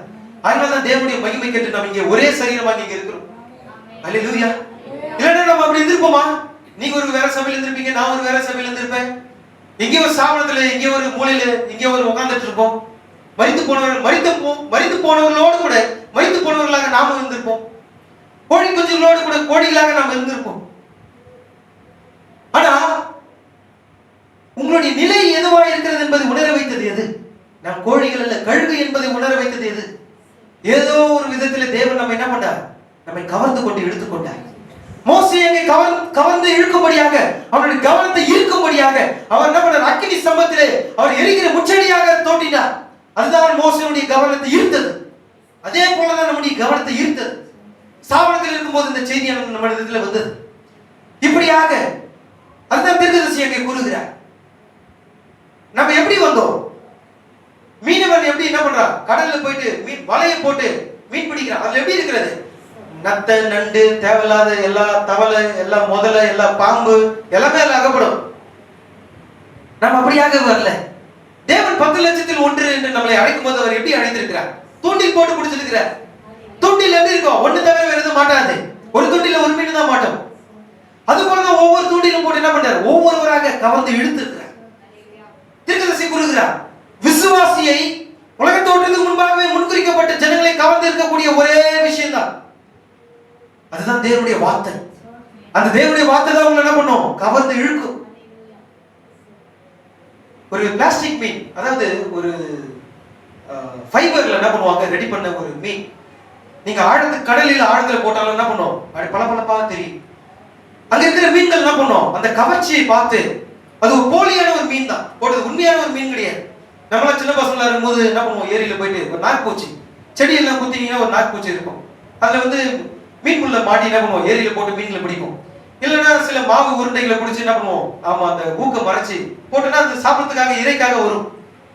அது உண்மையானது, ஏன்னா அது ஒரு உயிர் உள்ள ஒரு காரியத்தை கொண்டு என்ன பண்றோம், ஒரு உயிர் உள்ள ஒரு மீனை பிடிக்கணும்.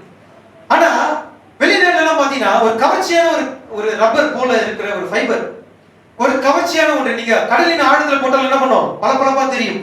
அந்த போலியான ஒரு கவர்ச்சியை பார்த்து என்ன பண்ணும், மீன்கள் வந்து அதை விழுங்கும் போது தூண்டில மாட்டி. ஆனா நம்ம போலியான ஒரு கவர்ச்சியில நம்ம மாட்டல, உண்மையுள்ள சத்தியத்துல நம்ம கவர்ச்சியில மாட்டினவங்க நம்ம. அல்லேலூயா. நம்ம கவர்ந்து இழுத்தது எது, ஒரு போலியான ஒன்று இல்ல, அதுதான் என்றென்றுமாய் ஜீவிக்கிற தேவனுடைய வார்த்தை. அதுதான் நம்மை கவர்ந்து இழுத்தது, அதுதான் நமக்கு நிச்சய ஜீவனை தந்து பசுத்த ஆவியின் முத்திரையை நமக்கு தந்திருக்கிறது. இல்லைன்னா நம்ம எங்கேயோ ஸ்தாபனத்துல ஒரு மூல முடிகள் வந்திருப்போம். இப்ப பாருங்கள், ஒரு உதாரணத்துக்கு ஒரு காரியத்தை கூற விரும்புகிறேன். இயேசு கிறிஸ்து இந்த பூமியில் இருக்கும்போது எவீருடைய மகள் மரித்து போனார். எவீருக்கு வந்து தெய்வீக சுகமளித்தல் கூடிய விசுவாசம் அவரிடத்தில் இல்ல. எவீருக்கு நீங்க வேதத்துல நீங்க வாசிச்சிருப்பீங்க, இயேசு கிறிஸ்து என்ன பண்ணாரு, எவீருடைய மகளை உயிரோடு எழுப்பினார். எவீருக்கு வந்து போதுமான விசுவாசம் இல்ல. எவீருக்கு வந்து தெய்வீக சுகமளித்ததிலே போதுமான விசுவாசம் அவரிடத்தில் இல்லாத இருந்தது.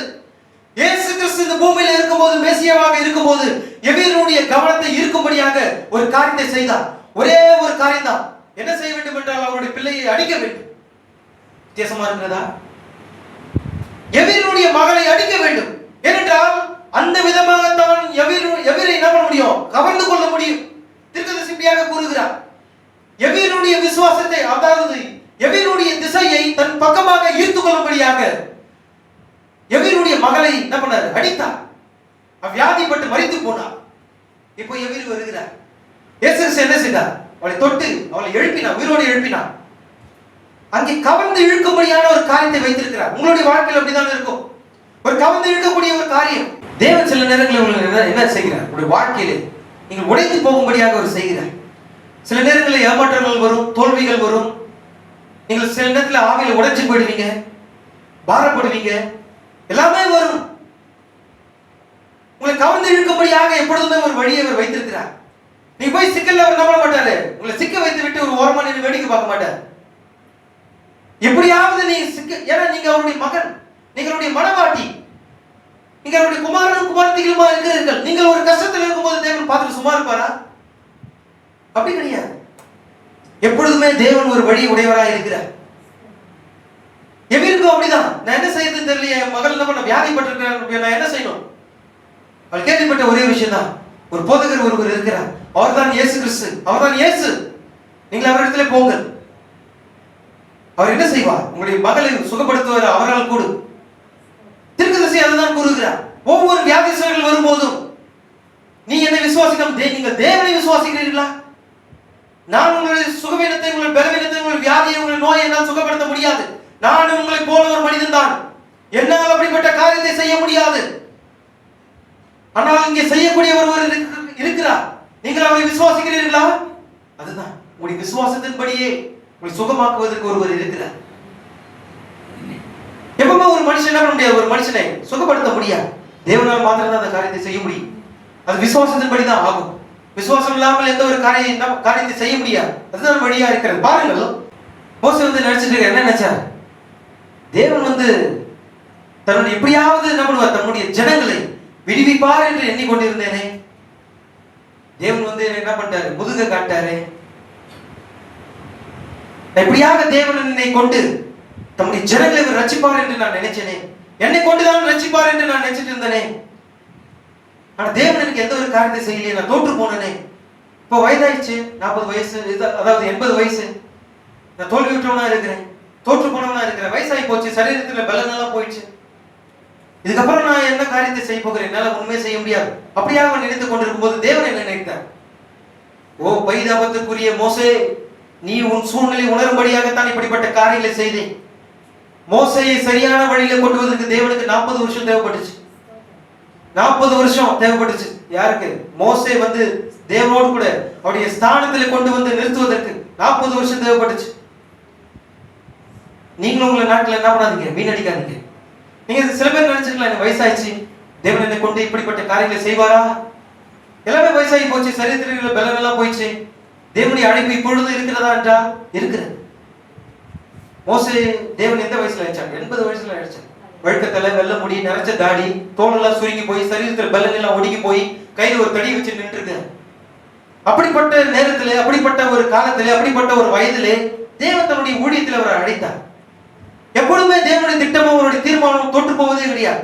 எப்படியானாலும் உங்களுடைய ஸ்தானத்தில் அவர் கொண்டு வந்து அவர் நிறுத்த அவர் வல்லமை உள்ளவராக இருக்கிறார். உங்களுடைய ஸ்தானத்தை யாராலும் பறித்துக் கொள்ள முடியாது. சாத்தான் என்னதான் முயற்சி செஞ்சாலும் உங்களுடைய ஸ்தானத்தை அவனால் பண்ண முடியாது. உங்களுடைய ஸ்தானத்தை வேறு யாராலும் நிரப்ப முடியாது. தேவன் உங்களுடைய ஸ்தானத்தை எப்படியானாலும் உங்களை கொண்டு வந்து நிறுத்துவார். நீங்க தேவனுடைய சமூகத்தை விட்டு விலகி ஓடி போனாலும் எப்படியானாலும் என்ன பண்ணுவார்? ஏதாவது ஒரு வழியில உங்களை கொண்டு வந்து உங்களுடைய ஸ்தானத்தில் அவர் கொண்டு வந்து நிறுத்துவார். அதுக்காக தேவன் நான் என்ன என் வழியில நான் இஷ்டத்துக்கு நான் போறேன், தேவன் எப்படி இருந்தாலும் என்ன கொண்டு வந்து நிறுத்துவார் நினைச்சிடாதீங்க.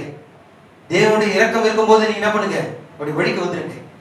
நீங்க அப்படியாக நினைச்சு மோசே தான் இப்படி தோல்வி விட்டவனாக போயிட்டு அவன் இஷ்டத்துக்கு வாழ்ந்து கொண்டிருந்தானே, அதனால நாமளும் நம்ம இஷ்டத்துக்கு படி வாழ்வோம். தேவன் நம்ம எப்பொழுது வந்து சந்தித்து நம்மை அழைக்கிறாரு அப்போ போவோம்னு நினைச்சுக்காதீங்க.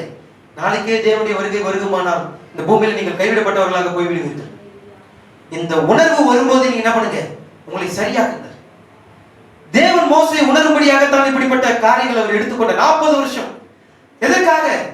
அவன் உணரும்படியாக, தான் தோல்வி அடைந்ததை அவன் உணரும்படியாக 40 வருஷம் தேவைப்பட்டுச்சு தேவனுக்கு. நீங்களும் உங்களுடைய ஸ்தானத்தை உணருங்க. வாழ்க்கை ஜீவித்தை உணர்ந்து பாருங்க. நான் எங்க இருக்கிறேன்? சரியான வாழ்க்கையை வாழ்ந்து கொண்டு இருக்கிறேனா அல்லது நான் தவறாக இருக்கிறேனா? தேவனிடத்துல ஒப்புரவாகுங்க, அர்ப்பணிங்க, ஒப்புரவாகுங்க. அவருடைய ஐக்கியத்துக்குள்ளாக நேரில் வந்துருங்க. அவருடைய சமூகத்துல வந்து பலிபீடத்துல வந்து அப்படியே விழுந்துருங்க. தேவனே, இதுக்கப்புறம் என்னால உண்ண முடியாதுப்பா, என் சொந்த முயற்சிகள் எல்லாமே தோல்விதான். என்னால எந்த ஒரு காரியம் நீர் இல்லாம எந்த ஒரு காரியத்தை என்னால செய்ய முடியாது. நான் தோற்று போனவனா இருக்கிறேன், நான் தோல்வியை சந்தித்தவனா இருக்கிறேன், நான் தோற்று போனவனாகவே இந்த தாயின் கர்ப்பத்தில் நான் பிறந்தேன், நான் பாவியாக இந்த தாயின் கர்ப்பத்தில் நான் பிறந்தேன். என்னால் நீர் இல்லாமல், உடைய ஒத்தாசை இல்லாமல், உடைய உதவி இல்லாமல், உடைய கிருபை இல்லாமல், உடைய இரக்கம் இல்லாமல், உடைய தயவு இல்லாமல் எந்த ஒரு காரியத்தை என்னுடைய வாழ்க்கையில செய்ய முடியாது. ஒப்புரவாகுங்க. அதுக்காக தான் நம்ம சபைக்கு வருகிறோம். அவரோடு கூட ஐக்கியப்படுவதற்காக, நீங்களும் தேவனோடு கூட ஐக்கியம் கொள்வதற்கான ஒரு இடம், ஒரு ஸ்தலம், அதுதான் சபை. அதுக்காக தான் சபைக்கு வருகிறோம். தேவன் அவனுடைய கவனத்தை ஈர்த்து அவனோடு பேசுவதற்காக என்ன பண்ணாரு? இப்படிப்பட்ட காரியங்களை ஒரு தருணத்தை அவர் எடுத்துக்கொண்டார். தேவனோடு கூட பேசுவதற்கு தருணத்தை எடுத்துக்கொள்ள நீங்கள் அனுமதியுங்கள் அவரை. மோசே பார்த்து ஏதோ செடி எரிதுன்னு சொல்லிட்டு கவனம் போயிட்டு இருந்தார். நம்முடைய வாழ்க்கையிலும் தேவன் ஒரு தருணத்தை எடுத்துக்கொள்ள அவர் என்ன பண்ணுவார்? எந்த வழியிலாவது அவர் வருவார். சில நேரங்களில் நீங்கள் ஹாஸ்பிட்டலுக்கு போற மாதிரி வரும். நீங்க ஹாஸ்பிட்டலுக்கே போக கூடாது, நான் விசுவாசத்திலே நான் சுகமாக வேண்டும் என்று நீங்க என்ன பண்ணலாம். பல பேர் உங்க விசுவாசத்துல உறுதியா இருக்கலாம், ஆனால் தேவன் அப்படிப்பட்ட காரியங்களை செய்வார். நீங்க ஹாஸ்பிட்டலுக்கு போற மாதிரி இருக்கும், நீங்க மருத்துவ இடத்துல போகிற மாதிரி இருக்கும். சில நேரத்தில் நீங்க வியாதியில படுக்கையில விழும்படியாக தேவன் செஞ்சிருவார். மருத்துவர்களெல்லாம் உங்களை கைவிடும்படியாக என்ன பண்ணுவாரு? அப்படிப்பட்ட சூழ்நிலை உருவாக்குவார். டாக்டர் உங்களை பார்த்து சொல்வார், இனி உங்களால ஜீவிக்க முடியாது, நீங்கள் இன்னும் சற்று நேரத்தில் மறிக்க போகிறீர்கள் என்று ஒரு காரியத்தை கூட என்ன பண்ணுவார்? தேவன் கொண்டு வருவார். ஏன்? தேவங்களோடு கூட ஒரு பேசும்படியாக ஒரு தருணத்தை என்ன பண்றாரு? அவர் எடுத்துக்கொள்ள முயற்சி செய்கிறார். சில நேரங்களில் தீர்க்கதரிசி என்னதான் கூறுகிறார்? இன்னும் நீங்கள் அதிகப்படியான ஆகாரத்தை பெற்றுக் கொள்ளும்படியாக. சகோதர சகோதரிகளே, கவனிக்கிறீங்களா? இன்னும் நீங்கள் அதிகப்படியான ஆகாரத்தை, அதாவது இன்னும் அதிகப்படியான ஆவிக்குரிய போஜனத்தை பெற்றுக் கொள்ளும்படியாக இப்படிப்பட்ட காரியங்களை என்ன பண்ற ஒரு வாழ்க்கையில அவர் அனுமதிக்கிறார். சில நேரத்தில் நீங்க வியாதியில மரணத்தில் போயிடுவீங்க, மரணத்துக்கு எதுவா போயிடுவீங்க. ஆனா நீங்க சரியா இருப்பீங்க, தேவனோடு கூட சரியா தான் இருப்பீங்க, வார்த்தையின்படி ஜீவிப்பீங்க. உங்க வாழ்க்கையில எப்படி இருப்பீங்க? வாழ்க்கையில பசுத்தமா இருப்பீங்க, சரியா இருப்பீங்க. ராபோஜனத்துல என்ன சபை கூடுதல் விடாம சரியா இருப்பீங்க. எல்லா சபை கூடுதலில் நீங்க பங்கேற்று தேவனுக்கு செய்ய வேண்டியது, தேவனுக்கு செலுத்த வேண்டிய கடத்தையும் மகிமையும் எல்லாத்தையும் செலுத்துவீங்க. வாழ்க்கை தேவனோடு கூட வார்த்தையோடு கூட சரியா இருக்கும். ஆனால் திடீர்னு ஒரு காரியமானது உங்க வாழ்க்கையில் எப்படியாக சம்பவிக்கும். வியாதியில படுக்கையில் இருப்பீங்க, படுத்த படுக்கையா உங்களை தேவன் போட்டுருவார். சில நேரத்தில் மருத்துவர்களே கைவிட்டுருவாங்க. எந்த மெடிசனை கொடுத்து பார்த்து இனிமே உங்களை சுகமாக்க முடியாது, தேவன் தான் உங்களை காப்பாற்றணும் சொல்லி விட்டுருவார், கைவிட்டுருவாங்க. அப்படிப்பட்ட ஒரு வாழ்க்கையின் சூழ்நிலை வரும்போது நீங்க என்ன செய்வீங்க? நான் வாரந்தோறும் சபைக்கு போனேன், வார்த்தையின்படி ஜீவித்தேன், காணிக்கையை செலுத்தினேன், தசமபாகத்தை செலுத்தினேன், என் வார்த்தை அவருடைய வார்த்தையின்படியே நான் ஜீவித்தேன், எல்லாம் சரியா இருந்தேன், ஏன் என்னை தேவன் கைவிட்டார்? அப்படியாக சொல்வீங்களா? இதை காட்டிலும் முட்டாள்தனமான ஒரு காரியம் உங்க வாழ்க்கையில் எதுவுமே கிடையாது. நீங்கள் ஒரு விசுவாசி, தேவனுடைய நாம மகிமைக்கு என்று வேறுபிரிக்கப்பட்டவர்கள். அவருடைய மகிமைக்காகவே நீங்கள் தேவன் உங்களை சிருஷ்டித்திருக்கிறார். அப்படியாக நீங்கள் இருக்கும்போது, அப்படியாக தேவன் உங்களை இந்த பூமியில வைத்திருக்கும் போது எப்படியாக நீங்கள் சிந்திப்பீர்களா? ஒரு விசுவாசி என்றால் எப்படி இருக்க வேண்டும்? அதுதான் உங்களுக்கு காரியத்தை கொடுக்கிறேன், அதுதான் சொல்லிட்டு இருக்கேன். தேவன் என்னை கைவிட்டார், அதனால தான் நான் படுத்த படுக்கை ஆயிட்டேன். நான் தேவனுக்கு எல்லா காரியங்களையும் நான் சரியாக செஞ்சேன், அப்படியே என்ன தேவன் என்னை கைவிட்டாரு? அவிசுவாசமா எண்ணுவீர்களோ? இதை காட்டிலும் முட்டாள்தனமான ஒரு காரியம் ஒன்றுமே கிடையாது. ஆனால் நீங்கள் விசுவாசிப்பீர்களா? என்னை சுகமாக்கக்கூடிய ஒருவர் இந்த பூமியில் இருப்பாரானால் அவர் ஒருத்தர் தான், அவர் தான் கர்த்தராகிய இயேசு கிறிஸ்து. நான் குணமடைய வேண்டும் என்றால் எனக்காக ஒருவர் இருக்கிறார், அவர் தான் கர்த்தராகிய இயேசு கிறிஸ்து. என் பாவங்களை மன்னிக்கக்கூடிய ஒருவர் இருக்கிறார், அவர் தான் கர்த்தராகிய இயேசு கிறிஸ்து. நான் பசுத்தமாக்கக்கூடிய என்னை பசுத்தமாக்கக்கூடிய ஒருவர் இருக்கிறார், அவர் தான் கர்த்தராகிய இயேசு கிறிஸ்து. அவர் சிந்தப்பட்ட ரத்தம் மாத்திரம் என்னை பசுத்தமாக்கும். நான் மரித்துக் கொண்டிருக்கிறேன், நான் ஜீவிக்க வேண்டுமானால் என்னை ஜீவிக்க செய்யக்கூடிய ஒரு காரியம் ஒன்று இருக்கிறது, அதுதான் அவருடைய வார்த்தை. என்னை ஜீவிக்கும் என்றென்றுமாய் அவரோடு கூட ஜீவிக்கும்படியாக ஒருவர் இருக்கிறார், அவர்தான் கர்த்தராகிய இயேசு கிறிஸ்து. என் பாவங்களை மன்னிக்கக்கூடிய ஒருவர், என்னை பசுத்தமாக்கக்கூடிய ஒருவர். நான் இந்த பூமியில கைவிடப்பட்டிருந்தும் என்னை கைவிடாமல் என்னை சேர்த்துக் கொண்ட ஒருவர், ஒருபோதும் என்னை தள்ளாத ஒருவர், என் நோய்களை சுகமாக்கக்கூடிய ஒருவர், என் வியாதியை குணமாக்கக்கூடிய ஒருவர் இருப்பாரானால் அவர் தான் கர்த்தராகிய இயேசு கிறிஸ்து. இந்த பூமியில அவரை தவிர இந்த யாருமே கிடையாது. இதுதான் உண்மையான விசுவாசி. விசுவாசம் உங்களுக்குள்ள எப்படிதான் இருக்கும்? உறுதியா இருக்கணும், எல்லா சூழ்நிலைகளிலும் உறுதியா இருக்கணும். எதுவுமே கிறிஸ்துவின் அன்பிலிருந்து உங்களை பிரிக்க கூடாது. அதான் விசுவாசி. அப்படியாக தான் நீங்க சொல்லணும், அப்படியாக தான் நீங்க இருக்கணும். ஆனா சாத்தானுக்கு உங்க சிந்தையை நீங்கள் அனுமதிக்கும் போது நிச்சயமாக இந்த காரியங்களை நீங்க என்ன பண்ண மாட்டீங்க, சொல்ல மாட்டீங்க. நான் செத்துட்டா நல்லா இருக்குமே, இப்படிதான் சொல்வீங்க. நான் ஏன் இந்த பூமியில பிறந்தேன்னு தெரியலையே, அதான் நீங்க சொல்வீங்க. அப்ப இப்படியாக உங்களை சொல்ல வைக்கிறது யாரு? சாத்தான், பிசாசு. ஆனா ஒரு விஷயம் மாத்திரம் நீங்க சற்று யோசித்து, நான் தேவனுடைய மகிமைக்காக என்ன சிருஷ்டிக்கப்பட்டிருக்கிறேன் என்றால் தேவன் என்னை ரட்சிப்பதற்கு எப்பொழுதும் ஒரு வழியை அவர் வைத்திருக்கிறார். இப்படிப்பட்ட போராட்டங்கள் பிரச்சனைகளை வாழ்க்கையில் வருகிறதா? கர்த்தர் என்னை இப்பொழுதும் என்னை நேசிக்கிறார், என்னை கைவிடவில்லை, நான் போய் கொண்டிருக்கிற பாதை சரியானதுதான், இப்படி நீங்க சொல்வீங்க. எப்பொழுதுமே தேவன் தம்முடைய வழியை உடையவராக இருக்கிறார். ஆமென். இப்ப மோசே ஒரு வினோதமான ஒரு காட்சியை காண்கிறார். அதுதான் அவன் என்ன செய்தது? அவனுடைய கவனத்தை கவர்ந்து இழுத்தது. அதுதான் அக்கினி ஸ்தம்பத்திலே மறைந்திருந்த ஒரு தூதன். அதுதான் அவனுடைய கவனத்தை என்ன பண்ணுது? கவர்ந்து இழுத்தது. எப்பொழுதுமே தேவன் ஒரு வழி உடையவராக இருக்கிறார். ஒரு உதாரணத்துக்கு ஒரு காரியத்தை கூற விரும்புகிறேன். அமெரிக்காவில் மில்டவுன் பாப்டிஸ்ட் சர்ச் அப்படின்னு ஒரு சபை இருக்கிறது. அந்த நகரத்துக்கு பேர் மில்டவுன். இந்த மில்டவுன்ல ஒரே ஒரு சபை தான் இந்த பாப்டிஸ்ட் சர்ச் ஒன்றே ஒன்று தான் இருக்கிறது. ஆகினால அந்த சர்ச் பேர் என்னன்னா மில்டவுன் பாப்டிஸ்ட் சர்ச்.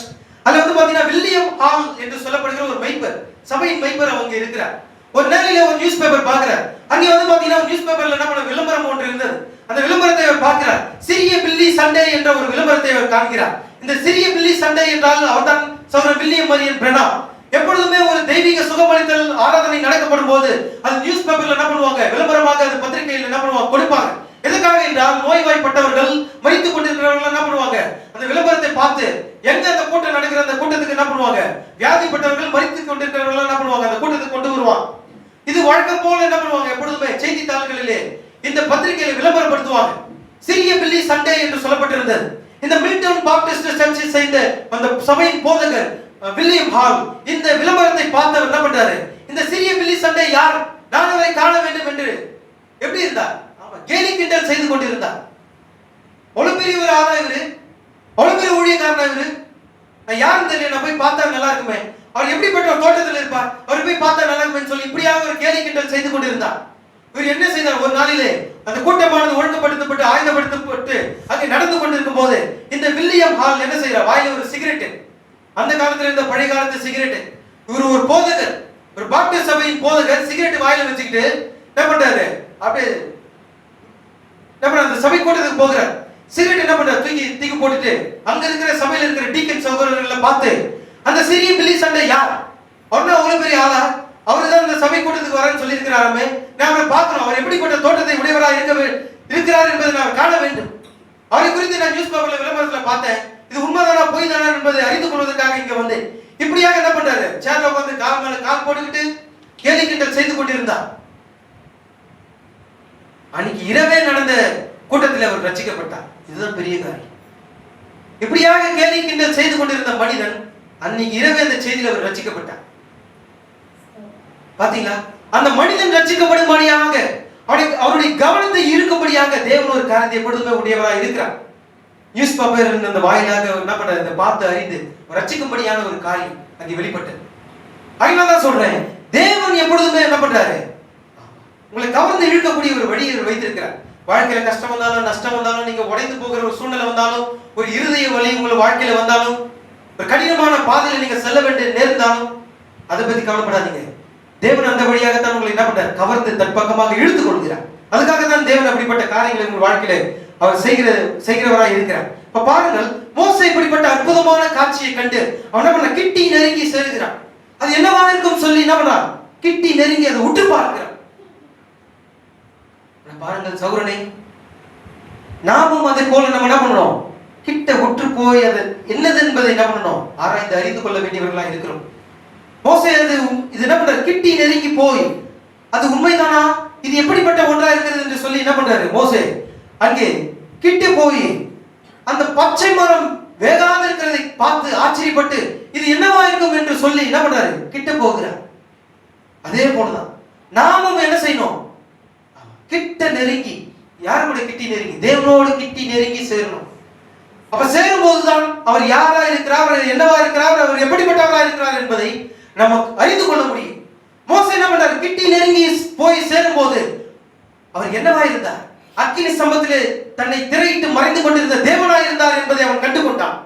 அதே போல நாமும் நம்முடைய வாழ்க்கையின் ஜீவியத்திலே அந்த வார்த்தையோடு கூட தேவனோடு கூட கிட்டி நெருங்கி சேரும் போது தேவன் எப்படிப்பட்டவர், அவர் யார், அவர் எப்படிப்பட்டவர், அவர் எல்லாவற்றையும் உங்களால் என்ன பண்ண முடியும், அறிந்து கொள்ள முடியும்.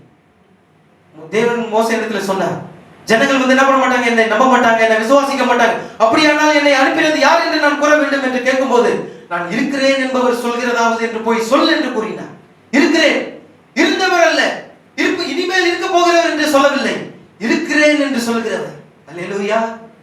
நாம அவரை கிட்டி நெருங்கி சேரும் போது அவர் நேற்றும் இன்றும் என்றென்றும் மாறாதவராக இருக்கிறார் என்பதை நாம் உணர்ந்து கொள்ள முடியும். அல்லேலூயா. ஆமென். அங்கே மோசே கிட்டி நெருங்கி சேரும் போது அவர் இருக்கிறேன் என்பவராக அவர் காணப்பட்டார். நாம அவரை கிட்டி நெருங்கி சேரும் போது அவர் நேற்றும் இன்றும் என்றென்றும் மாறாதவராக இருக்கிறார். மோசேயோடு கூட பேசின அதே தேவன் இன்றும் ஜீவிக்கிறார் என்பதை உங்களால் அறிந்து கொள்ள முடியும், புரிந்து கொள்ள முடியும், அதை உணர முடியும். அல்லேலூயா. கர்த்தர் நல்ல தேவனா இருக்கிறார். பாருங்க, இப்ப மோசே வந்து என்ன பண்றாரு, கிட்ட போய் பார்க்கலாம் சொல்லி கிட்ட போகிறார். அப்பொழுது கர்த்தருடைய வார்த்தை மோசே இடத்தில் வருகிறது. மோசே என்ன சொன்னார், இதோ அடியேன் ஆண்டவரே, நான் என்ன செய்ய வேண்டும் என்று கூறினார். அவன் கிட்ட நெருங்கும் போதுதான், அவர் சத்தத்தை கேட்கும்படி அந்த கிட்ட நெருங்கும் போதுதான், கர்த்தருடைய சத்தத்தை கேட்கும்படி அவன் என்ன பண்ணா, ரொம்ப கிட்ட நெருக்கமா இருந்தான். நாமும் அவருடைய சத்தத்தை கேட்கும்படியாக நாம் கிட்ட இருக்க வேண்டும். அவர் பேசுகிற சத்தத்தை கேட்கக்கூடிய அளவுக்கு நாம் என்ன பண்ணணும், கிட்ட நெருங்கி வரணும். மோசே என்ன பண்ணா, கிட்ட நெருங்கி வரும்போதுதான் கர்த்தருடைய வார்த்தை வந்தது. மோசே என்று கூறினார், மோசே என்று அழைத்தார். அதே போல என்ன பண்ணணும், நாமும் அந்த வார்த்தைக்கு ஆமா கிட்ட நெருங்கி போக வேண்டும்.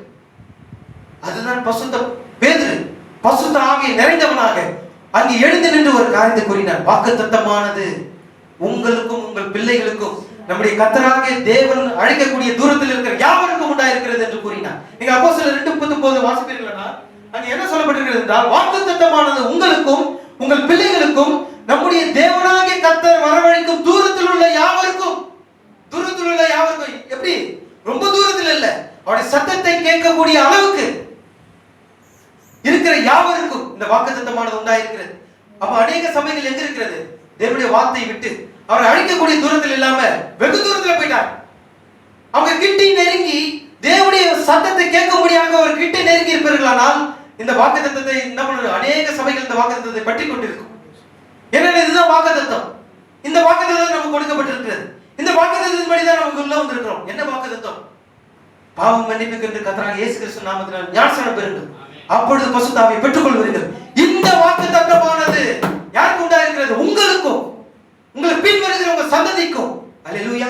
நம்முடைய தேவனாகிய கர்த்தர்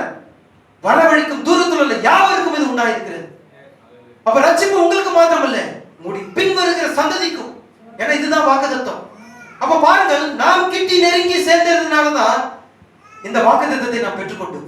ஏன்னா தேவனாகிய கர்த்தர் அழைக்கக்கூடிய தூரத்துல நாம் இருந்தோம், அவர் கிட்டி நெருங்கி வந்தோம், அவர் பேசும்படியாக நம்ம அவரை அனுமதித்து அவருடைய சத்தத்தை கேட்கும்படியாக அவரை கிட்டி நெருங்கி வரும்போது தான் இந்த வாக்குத்தத்தத்தை நாம் பெற்றுக்கொண்டோம். அது போலதான் பரிசுத்த ஆவியானவர் என்ன பேசுகிறார்?